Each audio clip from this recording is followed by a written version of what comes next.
La débâcle des Bukanga Lonzo, l'audience publique fixée à la Cour constitutionnelle ce lundi est reportée pour le 8 novembre prochain, le temps de trouver un interprète pour un sujet sud-africain impliqué dans cette affaire des Bukanga Lonzo. J'en parle ce soir avec un constitutionnaliste. Bonsoir et bienvenue.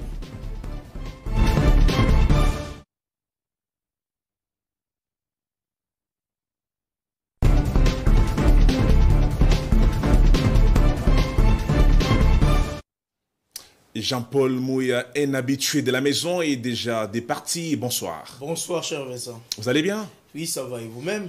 Oui, tout doucement, ça va. Le constitutionnaliste, à part André Mbata, c'est vous? Bon, c'est un débat.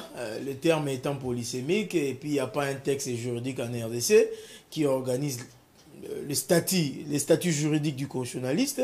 Je ne voudrais pas me prêter à ces débats. Alors, tout le monde peut s'autoproclamer constitutionnaliste. Cela ne va pas vous déranger? Qu'il en apporte le preuve, parce qu'il y a un lexique qui donne le cadrage conceptuel du terme constitutionnaliste. Et s'il en apporte les preuves, les aptitudes, il est constitutionnaliste. Quels sont les soubassements dont vous avez? Jusque-là, c'est les dictionnaires de la langue française, de l'Académie française précisément. Alors, très bien, nous parlons de la débâcle des Bukanga Lonzo. Enfin, l'affaire a été fixée ce lundi 25 octobre à la Cour constitutionnelle. Matata Ponyo était sur place. Patrice Kitebi, l'ancien ministre délégué aux Finances, mais également un sujet sud-africain. C'est Globert Christo. Oui, qui a d'ailleurs posé le problème. Il faudrait renvoyer l'audience pour le 8 novembre prochain, le temps de lui trouver un interprète. Alors, j'aurais souhaité que l'on puisse d'abord définir est-ce qu'il était important que Matata Ponyo Mapon puisse répondre à cette invitation. En bon citoyen, je pense qu'il était important. Il a été invité par la justice. Il est important pour un citoyen. D'ailleurs, je lui renvoie l'ascenseur.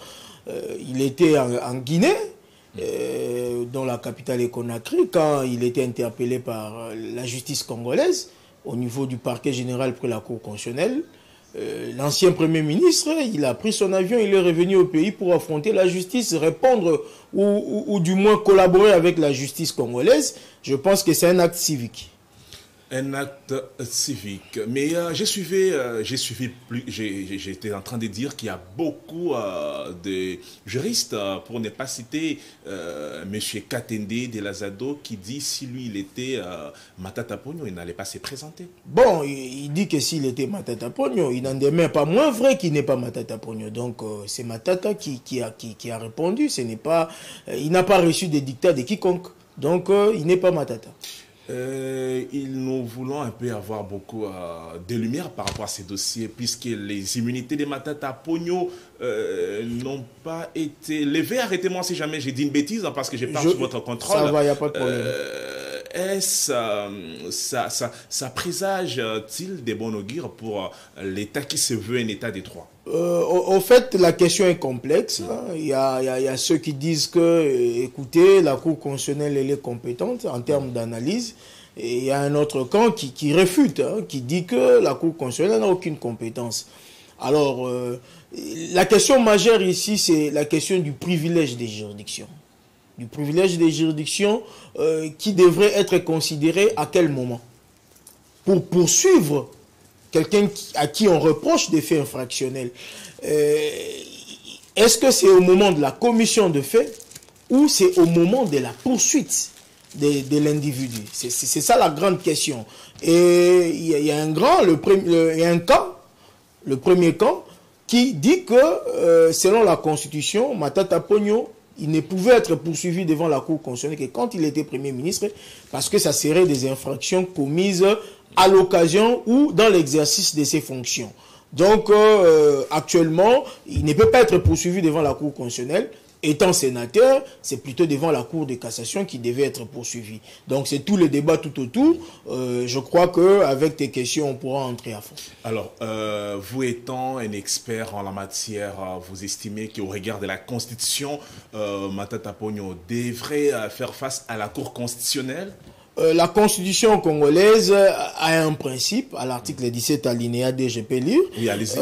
Nul ne peut être poursuivi, arrêté, détenu ou condamné qu'en vertu de la loi et dans le forme qu'elle prescrit. Donc on ne peut pas poursuivre un sujet congolais ou toute personne qui habite sur notre territoire en dehors de la loi. Il faut que la loi nous dise comment poursuivre.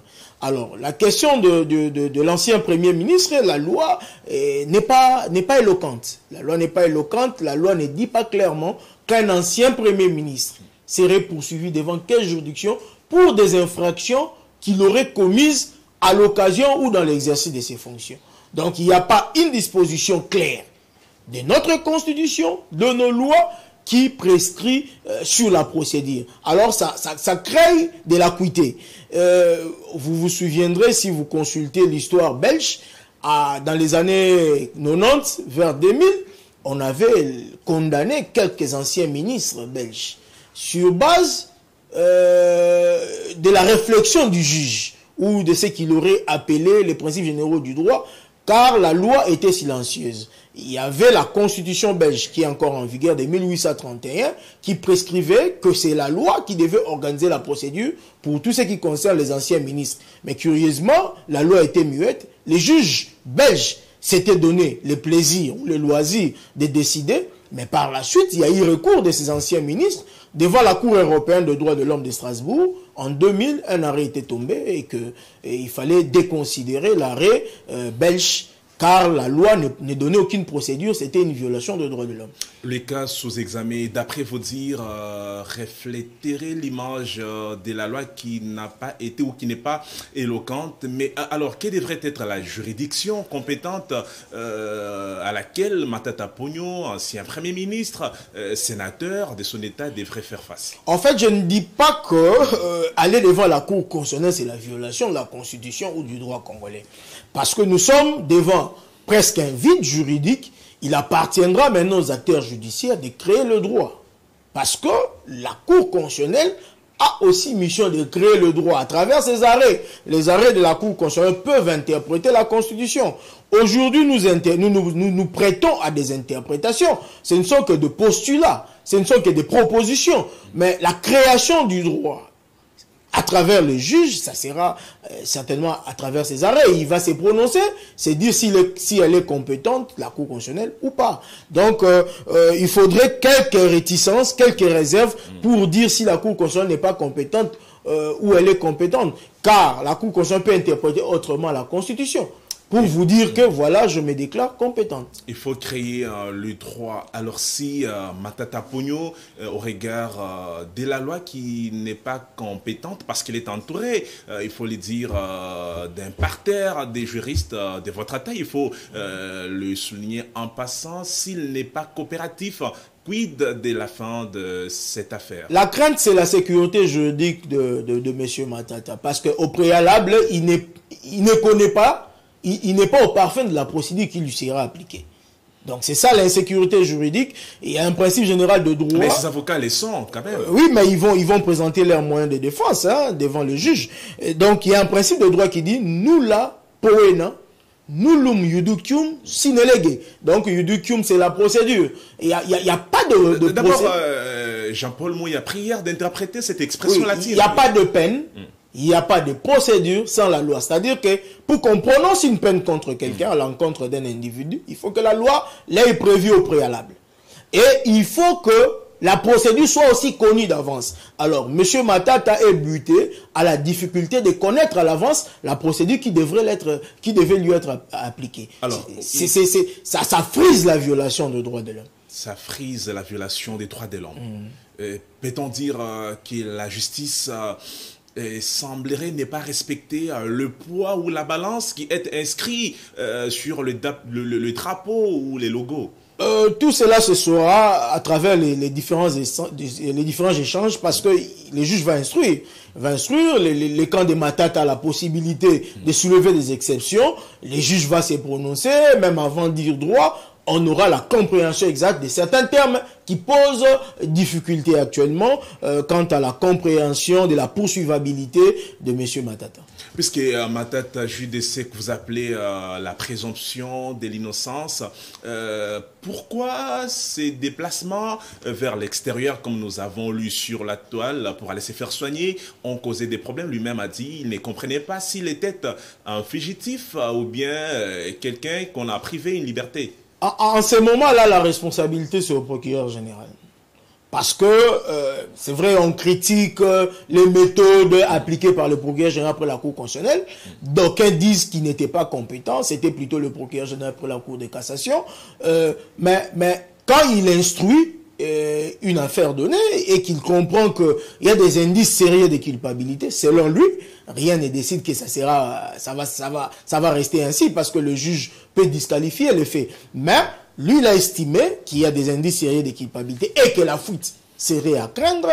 C'est comme ça qu'il a mis ces mesures de sécurité. Mais je pense que cela relève absolument de l'appréciation du ministère public. Et je souligne en passant que la jurisprudence congolaise aujourd'hui est aussi équivoque. Parce qu'en 1981, il y avait une décision qui est similaire à la situation de M. Matata quant à quelle juridiction on devait le juger. Il y avait un débat en 81 sur un ancien magistrat. S'il devait être toujours jugé au niveau de la Cour d'appel ou pas. La décision de 81 devant la Cour suprême de justice de l'époque avait reconnu que l'ancien magistrat serait toujours poursuivable devant la Cour d'appel. En 86, 5 ans après, il y a eu un revirement jurisprudentiel. Les juges ont changé de cap et ça crée maintenant des débats. On saura aujourd'hui quelle est la position élevée de la Cour constitutionnelle, s'il faudrait considérer le juge du moment de la commission ou de la prétendue commission des infractions ou considérer le juge du moment de la poursuite de l'inculpé. L'interpellation des Matata Pogno, peut-on dire que la procédure elle est biaisée, Jean-Paul Mouya? À des analyses près, oui. À des analyses près, oui, parce que déjà on se pose la question, la Cour constitutionnelle, quand elle devrait décider, à part la peine, à part la condamnation à une peine donnée, il y a aussi ce qu'on appelle la déchéance des charges. Quand la Cour constitutionnelle juge pénal du président de la République, chef de l'État, ou du Premier ministre, après avoir condamné, soit à une peine donnée, il faut déchoir des charges l'individu. À M. Matata, on va déchoir de quelle charge? On va le déchoir de quelle charge? Parce qu'il n'est pas Premier ministre. Donc maintenant, on devrait savoir à travers la Cour constitutionnelle qu'est-ce signifiait charge. Qu'est-ce signifiait charge? Donc c'est vraiment des questions compliquées qu'on n'arrive pas à... D'ailleurs, on dit que c'est un bric-à-brac procédural. Tout compte fait, les procureurs devraient ressaisir la chambre haute du Parlement, le Sénat. J'ai cité pour solliciter que les immunités des Matata Pogno soient levées pour une seconde fois, parce qu'on dit la première affaire, elle est différente de la seconde. Bon, je ne pense pas, parce qu'au moment où la Cour constitutionnelle est saisie, le procureur général n'a plus de pouvoir sur cette question. C'est à la Cour constitutionnelle de se décider. Et quand vous regardez ces procès en tant que constitutionnaliste, à quoi refléterait la fin? À quoi refléterait la fin, je ne sais pas. Je ne suis pas prophète constitutionnaliste. Je suis simplement constitutionnaliste. Je vous ai lu les textes. Les textes semblent moins éloquents. C'est à la Cour constitutionnelle de faire parler les textes. L'audience publique fixée aujourd'hui, a dit donner Kalouba dans son allocution. Il a fait 20 minutes après que le sujet sud-africain, qui ne parlait que l'anglais, puisse poser les problèmes de l'interprétation. Ça arrive dans le règlement d'ordre intérieur de la Cour? Exactement, c'est de son droit. Il doit comparaître en la langue qu'il maîtrise. Donc c'est de son droit. Cette remise respecte les procédures d'usage. Mais on ne sait pas si cette procédure qui est en train d'être appliquée devrait être appliquée à Matata, parce qu'elle n'était pas connue d'avance. Et alors, la Cour n'était pas informée de trouver d'abord, avant d'inviter les sujets, de parler à la problématique? Non, mais il y a une différence entre saisir la Cour et que la Cour se déclare saisie. Donc, vous allez avec votre requête, comme le procureur général, c'est lui qui est contre Matata, au nom de la République. Il a saisi la Cour. Mais est-ce que la Cour est déjà saisie? Est régulièrement saisie? C'est à ce niveau. C'est quand la Cour est régulièrement saisie qu'elle peut décider sur quelques procédures avant dire droit. Alors, le 8 novembre prochain, cette affaire va encore rebondir si le contraire n'arrivait pas dans la République démocratique du Congo relativement à ces dossiers sous examen. Je vous invite ici à nous dire là où le droit n'a pas marché ou ce qui devrait être fait à un certain niveau qui n'a pas été fait. Là où le droit n'a pas marché, le droit est en train de marcher. On ne saura pas dire qu'il n'a pas marché. Mais au niveau du procureur général après la Cour constitutionnelle, il y a des critiques. Mais il y a aussi un camp qui défend correctement sa position. Là où c'est un peu flou, c'est que le procureur général, s'il considère que Matata est jugé en tant que Premier ministre, ça devrait être le Congrès du Parlement qui devrait décider de la mise en accusation de M. Matata. Alors, il a été délivré, libéré dans ses immunités autres par le bureau du Sénat. Donc, en qualité de sénateur. Donc, c'est le flou. C'est le flou qu'il y a. Est-ce qu'il est poursuivi en tant que sénateur? Est-ce qu'il est poursuivi en tant que Premier ministre? D'un côté, on donne l'impression qu'on le poursuit en tant que Premier ministre ou ancien Premier ministre. D'un autre, on donne une autre impression qu'on le poursuit comme sénateur. Donc, et s'il est poursuivi comme sénateur, c'est devant la Cour de cassation. Alors, avec Matata Ponyo, on peut comprendre facilement que dans sa casquette d'un ancien Premier ministre, la Cour constitutionnelle pourrait s'y pencher. Mais que dire de Patrice Kitebi, l'ancien ministre délégué aux Finances, mais également de ces sujets sud-africains, patron de la société africaine? Ils sont dans ce qu'on appelle la coréité, de co-auteurs. Hein? Donc, la Constitution dispose que tout Premier ministre, tout chef de l'État qui est poursuivi devant la Cour constitutionnelle, on juge en même temps ses co-auteurs. Il y a complexité, il y a connexité entre les personnes, et c'est comme ça qu'ils sont jugés par un même juge. Et si le Sénat s'inscrivait en faux contre la procédure? Le Sénat, en ce moment, il est dessaisi. Le Sénat est dessaisi parce que son bureau avait délivré M. Matata. Mais c'était pour le C'est vrai qu'il y a un débat, qu'il était libéré pour l'affaire de la zarianisation. Mais quand le procureur général instruit, il peut requalifier les faits. Je vous poursuis pour viol, mais je constate que ce n'était pas le viol, c'était plutôt un harcèlement ou quoi que ce soit. Donc il peut requalifier. À ce niveau, le procureur général n'a pas trop de problèmes. Donc je ne voudrais pas m'étendre sur un débat comme ça. Mais sur le plan de l'élégance, n'est-ce pas que les procureurs devraient de facto recommencer la procédure? Parce que c'est là où, quand nous suivons... Cher Vincent, le procureur ne peut plus recommencer la procédure parce qu'il a déjà saisi la Cour constitutionnelle aux fins de fixation d'audience. L'audience était fixée et l'affaire est lancée depuis aujourd'hui matin. Donc, il n'a plus de pouvoir. Est-ce c'est une dictature qui a élu domicile dans votre domaine ou bien c'est comme ça que ça se passe? Je ne crois pas que c'est une dictature, c'est juste un jeu juridique. Monsieur Matata a ses avocats, ils vont se défendre et nous pensons que tout sera mis au clair. On ne sait pas se prononcer actuellement sur ce que sera comme moyen de défense de M. Matata ou quelle sera la position de la Cour, mais nous pensons que le droit doit être dit de manière claire pour ne pas laisser des zones d'ombre parce que cette affaire prête aussi, fait couler encre et salive sur le plan international. Vous avez suivi Guterres qui s'était prononcé sur cette question. Donc c'est tout ça. Il faut être prudent, dire le droit tel qu'il est. L'indépendance de la justice, c'est aussi devenu, je vais dire, un précepte tiré à boulet rouge par beaucoup des mécontents qui ne sont pas d'accord partant des procédures qui seraient biaisées, entre guillemets, d'après leur approche. Vous êtes constitutionnaliste, passez-moi cette répétition de votre qualificatif. Vous estimez que cette indépendance, elle est vraiment démise en RDC? Il y a une différence entre le droit et les faits. Hein. Il y a une différence. Le droit, c'est le monde du devoir-être. On est dans l'abstraction. Et le fait, c'est ce qui est. Ce sont des propositions vérifiables. S'il faut vérifier l'indépendance de la justice, il faudrait déterminer les caractéristiques ou les critères des vérifications. il ne faudrait pas se prononcer à la va-vite. Je voudrais bien, en tant que journaliste, vous me posez des questions, vous me présentez les critères d'indépendance, vous me dites, voilà, il y a tel critère d'indépendance, le président de la Cour constitutionnelle ne devrait pas recevoir des appels téléphoniques, par exemple, du chef du gouvernement, du Premier ministre, qui lui donnerait des orientations ou des indications sur la marche à suivre dans un procès. Alors, si c'est un critère, il faut maintenant prouver que M. Samalou Konde a appelé M. Kalouba sur l'affaire, par exemple, Matata. S'il n'y en a pas, c'est-à-dire qu'il n'y a pas un problème de violation du principe de l'indépendance de la justice. Il faut être concret, on ne va pas naviguer à vue.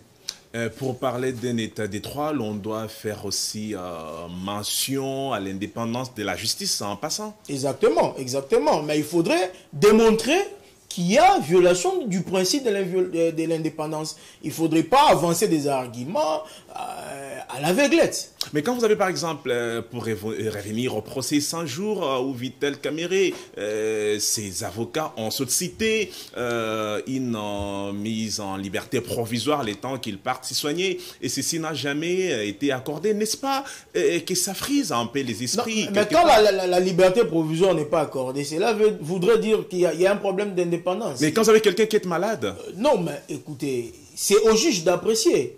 C'est au juge d'apprécier. Est-ce que vous avez les dossiers avec vous en tant que journaliste? C'est ça aussi le problème. On ne va pas affirmer des choses qu'on apprend par ce qu'on appelait radio-trottoir. Donc aujourd'hui, au niveau des réseaux sociaux, quelqu'un peut se réveiller et dire qu'on a refusé à M. X la liberté provisoire alors qu'il est sérieusement malade. Mais sérieusement malade, qui l'a dit? Qui le démontre? Est-ce qu'il y a une contre-expertise? Ce sont des questions techniques. Oui, il a été rendu visite par les officiers de la République qui ont... Mais ce ne sont pas les officiers de la République qui décident de la mise en liberté provisoire d'un individu. Ce sont des juges. Ils apprécient au regard des faits. Ce n'est pas des décisions aveugles. Jean-Paul Mouya, un élément mais passe par l'esprit. Vous avez dit, c'est au juge d'apprécier les faits. Alors l'appréciation du juge est basée sur quels critères? Notamment, je parle de faits. Oui. Quand on demande une mise en liberté provisoire pour une maladie, il faudrait que la maladie soit avérée. Et on ne va pas seulement suivre votre médecin, parce qu'il peut être partisan. On va aussi écouter d'autres médecins. C'est le rapport des experts médicaux qui va fonder la décision du juge. Ça, c'est un. Alors, dans l'entretemps, quand le juge voit que vous êtes malade, mais en même temps, il y a une crainte plutôt sur votre fuite. Que fait les juges? Vous laissez aller vous faire soigner et fuir par la suite. Vous voyez, c'est vraiment complexe. Parce qu'on regarde les indices sérieux de culpabilité.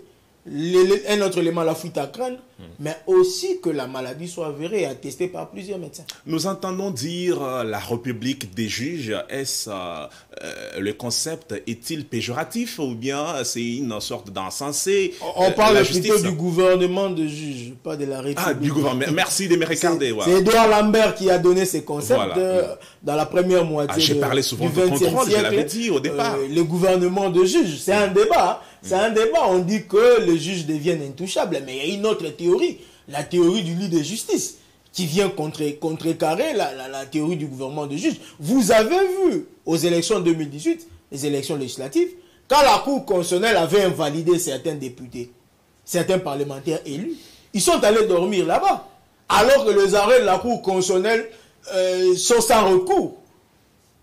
Il y a eu réformation. Ces juges sont rentrés, notamment M. Daniel Safou. Donc, c'est pour vous dire que... Il a passé nuit à la belle étoile. C'est pour vous dire que le gouvernement des juges a aussi un contrepoids, qui est la théorie de l'île de justice.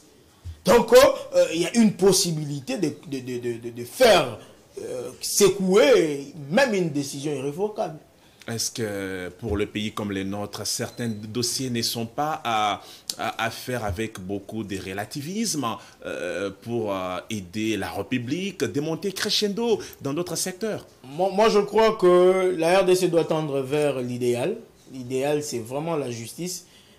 Un appareil judiciaire neutre qui dit le droit tel qu'il est. Il ne faudrait pas des aménagements au regard de la personnalité de tel ou tel autre individu. C'est vraiment ça. Mon souhait, c'est que la RDC aille tout droit vers son idéal. Mais cette neutralité de la justice en RDC, hein, elle est commentée négativement par beaucoup qui sont dans l'opposition. Cher Vincent, oui. Il faudrait apporter les actes négatifs. Il faudrait démontrer, décrire les actes. On ne va pas dire que la justice n'est pas indépendante. La justice viole le droit si on ne présente pas des faits concrets de cette violation. Là, ça serait des imputations gratuites à l'égard de l'appareil judiciaire. Je ne suis pas l'avocat de l'appareil judiciaire. L'appareil judiciaire n'est pas composé des anges célestes. Mais seulement quand on impute. D'ailleurs, il y a une procédure en droit qu'on appelle la récusation de juge. On peut récuser des juges. Le juge lui-même, se sentant dans une situation délicate, peut se déporter. Donc, il y a des possibilités même de mettre un juge hors état de se prononcer si on lui reproche de quelque chose. Mais il ne faudrait pas que ces reproches soient abstraits. Ça doit avoir un ancrage social, un ancrage constatable. Alors, la première thématique, j'ai fini avec, je vous redonne la parole pour la dernière fois. Vous avez des mots à placer sur des petits i que nous avions peut-être oubliés en passant. Oui, l'article 163 de la Constitution qui donne à la Cour constitutionnelle la compétence en matière pénale, pour ce qui concerne le chef de l'État et le Premier ministre, utilise des termes que je trouve importants. C'est cas et conditions prévus par la Constitution. On ne poursuit un chef de l'État ou un Premier ministre que dans des cas et conditions prévues. Il faudrait que la Cour constitutionnelle, quand elle va se prononcer, soit sur le plan de la forme ou encore sur le plan du fond, que son jugement, son arrêt ne se fonde que sur des cas et conditions prévues par la Constitution. Ça serait dire droit. Et à la limite, si la Cour constitutionnelle se déclare incompétente parce qu'il n'y a pas un texte précis qui lui donne cette compétence de juger un ancien Premier ministre pour des actes qu'il aurait commis à l'occasion ou dans l'exercice de ses fonctions, il faudrait une réforme législative, délégué référenda à l'avenir, pour intégrer précisément le cas d'un ancien Premier ministre qui aurait commis des faits infractionnels à l'occasion ou dans l'exercice de ses fonctions. Est-ce que dans cette affaire dont Matata Ponyo est impliqué, qu'on sort, la Cour constitutionnelle peut-être s'est déclarée d'incompétente? Oui, la Cour est libre, la Cour peut se dire incompétente. Elle va se prononcer. Quand vous prenez les arrêts de la Cour constitutionnelle, elle se prononce toujours en premier lieu sur sa compétence. Et pourquoi les arrêts de la Cour constitutionnelle ne sont pas inattaquables? Oh, bon, mais c'est l'autorité suprême, hein? C'est la volonté de la Constitution, la Constitution le veut ainsi, donc on ne peut pas contester cela à moins qu'on change de Constitution. Mais il y a possibilité qu'il y ait une sorte d'attaquabilité pour la correction d'erreurs matérielles. Il y a possibilité. Quand il y a un arrêt, vous revenez toujours devant la Cour constitutionnelle pour corriger les erreurs matérielles. Moi, je souhaite par exemple qu'il y ait une réforme demain. Quand vous prenez la Cour internationale de justice ou la Cour pénale internationale, il y a des chambres. Il y a des chambres de premier degré et des chambres de deuxième degré, mais au sein d'une même cour. Il faudrait donner la possibilité des recours devant la Cour constitutionnelle en créant des chambres de premier degré et de deuxième degré. Cela faciliterait aux gens, si au niveau de la première chambre et la première instance, vous n'avez pas gain de cause, toujours au niveau de la Cour constitutionnelle, vous pouvez aller en chambre d'appel et obtenir peut-être gain de cause. Alors, besoin de lumière, si on peut partir avec vous au Congo central sans payer les tickets. Atoma Toubouana réhabilité dans un extrait des rôles du Conseil d'État. Pourtant, il y a une juridiction déjà qui l'avait désavoué. Je ne sais pas, le terme n'est pas ça, mais... C'était quelle juridiction? La juridiction administrative, c'était le ministre. Oui, c'était le ministre de l'Intérieur. Le ministre de l'Intérieur. Alors, on n'a pas compris, Matou, il est introuvable jusqu'à preuve du contraire. Mais quand nous suivons le calendrier qui a été rendu public par la CENI pour les organisations des élections des gouverneurs dans des provinces, on voit Congo central être répertorié. Est-ce qu'il y aurait une erreur administrative? Le Conseil d'État s'est prononcé à travers un référé. Quand le Conseil d'État se prononce, en principe, on doit obtempérer. On doit obtempérer, le monsieur doit être réhabilité. Mais il y a une difficulté sur le plan politique. On a assisté à un autre fait comme ça. C'était au niveau de la Cour de cassation de la Cour constitutionnelle, un gouverneur d'une des provinces de l'Est qui devrait rentrer, mais il n'est pas rentré. Il y a des pesanteurs politiques sur l'applicabilité maintenant d'un arrêt ou d'un référé qui vient du Conseil d'État. Je n'ai pas trop de maîtrise sur le fond de cette affaire, mais je pense que l'État de droit voudrait qu'on suive la décision du Conseil d'État. Mais quand quelqu'un est réhabilité, même s'il était en fuite, il doit regagner son pays bon, pour faire il son était boulot. il était en fuite pour des faits infractionnels qui lui seraient reprochés. Alors, s'il est en fuite ou en cavale, je ne sais pas où, s'il pense qu'il doit venir répondre à la justice et ne plus fuir. Jean-Paul Mouya, peut-on parler d'un piège juridictionnel? Je ne sais pas si le terme convient. C'est un procès d'intention que je ne voudrais pas faire. Ah non, mais c'est pour que les gens comprennent. Bon, mais je n'ai pas de preuves sur ces pièges. Comment je me Mais qui est celui-là dont peut-être réhabilité et n'est pas revenir pour assumer mais ses Vincent, charges? je peux vous accorder un droit, mais vous refusez d'obtenir ces droits. Vous êtes libre. Alors, dans ces cas, la place, le poste reste vacant pour les compétiteurs. Alors, vous m'avez informé que la commission électorale... Oui, la pré-campagne a commencé ce voilà, donc lundi il y aura 25 certainement... octobre. S'il ne vient pas, le poste devient vacant. Il y a ce qu'on appelle abandon de charge. Il y aura certainement élection et un nouveau gouverneur sera élu. Et vous avez connu Matoa Toubouana, vous, de près? Non. Alors, très bien, on va prendre la seconde thématique. À moins que vous ayez quelque chose à dire par rapport à notre première thématique que nous avons finie. Non, en tout cas, je crois qu'il faudrait seulement que les principes généraux de droit soient respectés, que le droit de l'homme particulièrement soit respecté, parce que quand quelqu'un vient devant la justice est aussi en train d'appliquer la loi. Il faudrait que la loi soit appliquée de manière équitable pour tout le Congolais. Il ne faudrait pas qu'on choisisse tel Congolais ou tel autre Congolais, que ça soit des applications à géométrie variable. Monsieur Matata, c'est un Congolais. Il faut que les règles qui lui soient applicables soient des règles qui sont applicables pour tout le Congolais, dans les conditions qui sont les siennes.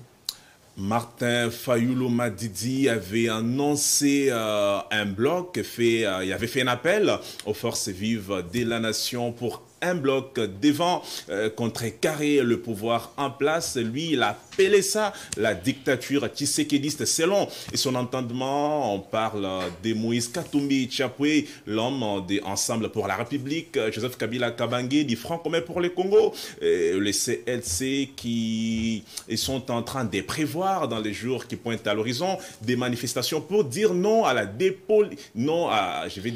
à la dépendance de la centrale électorale. J'en parle, c'est une seconde thématique. Alors, Jean-Paul Mouya, d'emblée, on tend vers un bloc contre le pouvoir en place. D'aucuns disent que c'est pour la première fois qu'il y a un gouvernement qui est en place, même pas, qui n'a pas fait un mandat, puisse avoir beaucoup de problèmes pour se décortiquer, se définir, avoir une santé pour sa population.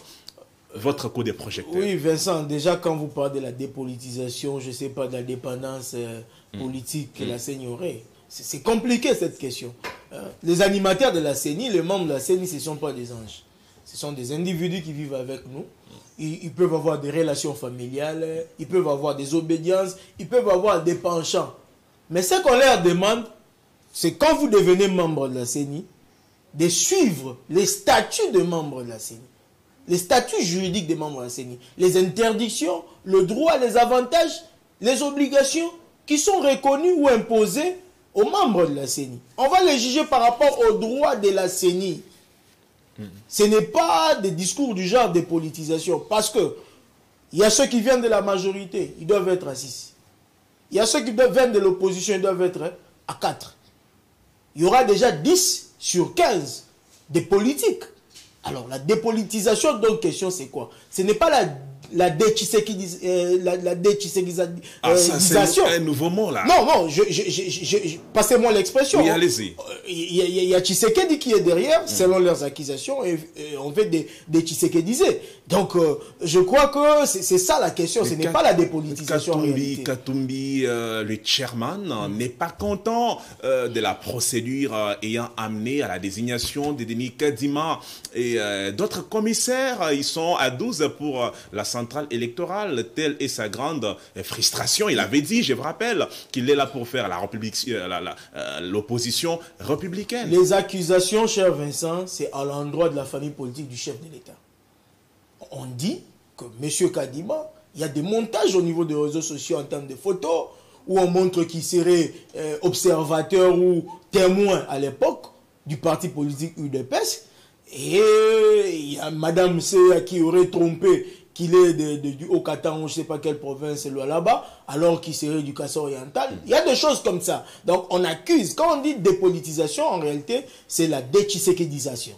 Donc on veut que des personnes qui viennent de la famille politique du chef de l'État, de l'Union sacrée, ne se soient pas membres de la CENI. Or, le chef de l'État a aussi droit, dans sa famille politique, de se faire représenter au niveau de la CENI. Ce n'est pas une entorse légale.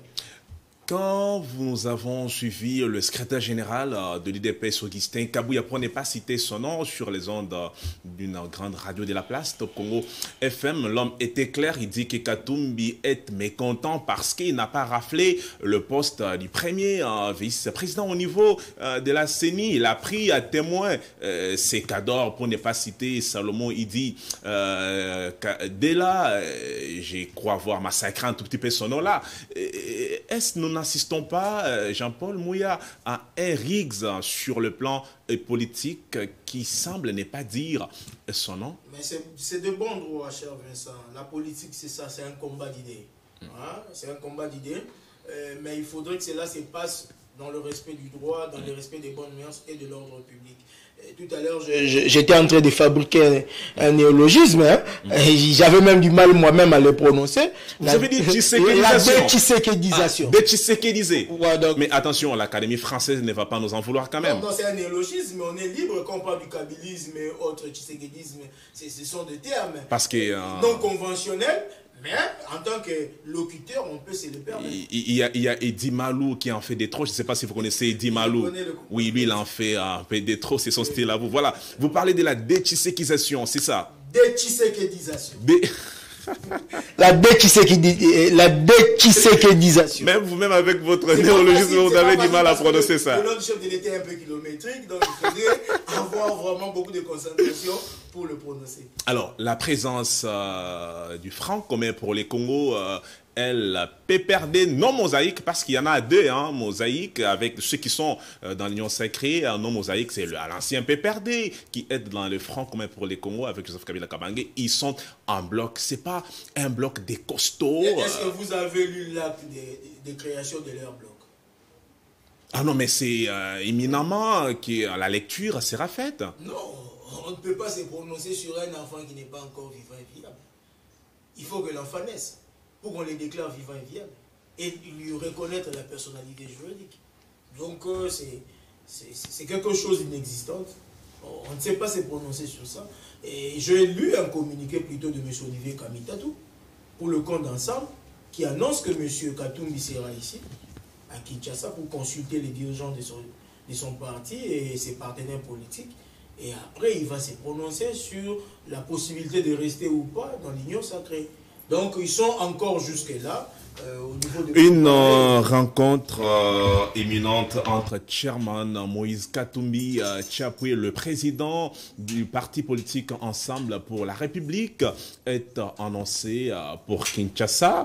Il va pouvoir parler ou échanger avec les membres de son parti politique par rapport aux enjeux de l'heure. C'est ce que nous avons lu sur la toile. Alors, ceci reste à confirmer. Nous restons toujours aux aguets pour suivre de près ces dossiers. Alors, je reviens à vous. Oui. Vous disiez que vous avez lu autant que nous que Moïse Katumbi sera à Kinshasa pour échanger avec les adeptes de son parti politique. Exactement, les dirigeants. Donc, les dirigeants, oui. Le haut cadre de son parti. Et ils vont se concerter pour savoir s'ils doivent rester dans la famille politique, la grande famille politique du chef de l'État, ou dire bon débarras. Et quand on fait partie du pouvoir, on ne peut pas émettre des critiques par rapport à la gestion. C'est en interne. C'est en interne. Ce n'est pas que quand la famille politique donne sa position officielle, vous faites une opinion dissidente à côté et vous la publiez. Non, non, non. Ça, ce n'est pas la discipline d'une famille politique. Ah, donc ça saute aux yeux qu'Ensemble pour la République ne semble pas avoir un long fait dans cette... De manière officielle, on ne sait pas dire si Ensemble a quitté ou quittera, mais seulement il y a déjà quelques dissensions au sein de l'Ensemble. Il y a ceux qui sont pro-pouvoir, c'est-à-dire pro le chef de l'État. Il y a d'autres qui sont encore attachés à leur leader, M. Katumbi. Et on va voir sur le plan numérique ce que cela va représenter d'un cas ou d'un autre.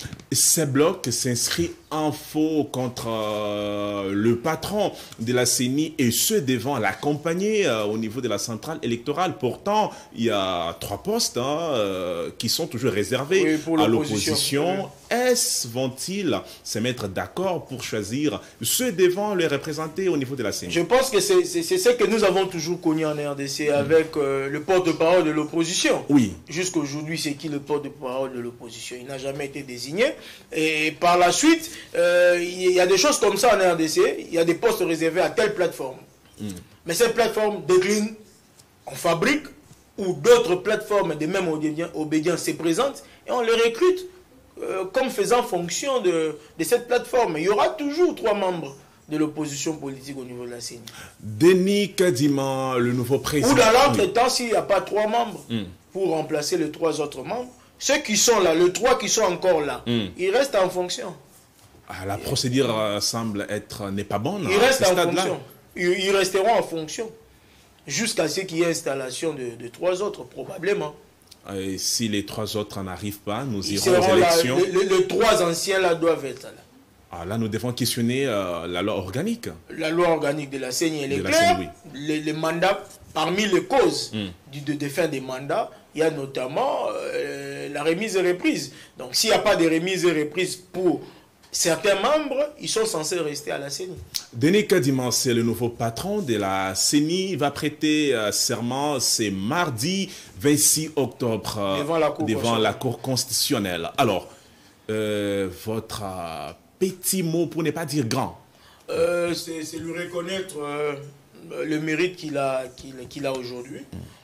Ce n'est pas donné à tout Congolais de devenir membre de la CENI et combien plus forte raison président de la CENI, mais il doit savoir qu'il a une grande responsabilité en termes de leadership. Il faudrait que son leadership soit transformationnel. Depuis 2005, on a entamé le nouveau processus électoral de la RDC avec le feu Malou Malou. Nous avons connu des catastrophes. Ces catastrophes étaient moindres en 2018, parce qu'au soir de la proclamation de résultats, faisant du président actuel élu, il y a eu moins de problèmes. Et même au niveau de la Cour constitutionnelle, c'est vrai que les débats ont continué, mais il y a eu moins de casses. On n'a pas retrouvé des casses le 10 janvier 2019. Alors nous voulions que les casses qu'on n'a pas connues le 10 janvier 2019, qu'on continue avec. Vraiment que le processus soit inclusif, que le processus soit transparent et que celui qui est élu soit déclaré élu. Donc vraiment il a la lourde charge de conduire le peuple congolais à l'apaisement, à la crédibilité, à la transparence, à l'inclusivité. Jean-Paul Mouya, je rappelle en passant que vous êtes constitutionnaliste et nous vous disons merci infiniment d'être passé et d'avoir répondu à notre invitation ce soir. C'est moi qui te remercie. Vous allez retrouver Rebecca Kalombo-Lumanisha pour la grande messe des 19h pile. C'est dans 5 minutes déjà. C'est sur les ondes de la Décembre Télévision dans sa baissière. Beaucoup des sujets d'actualité que nous n'avons pas pu aborder ici et faute de temps. Merci également à vous pour votre attention soutenue accordée à cette tranche qui a fini. Je vous retrouve déjà ce mardi à la même heure sur la même chaîne avec le même plaisir. À toutes et à tous, à très vite.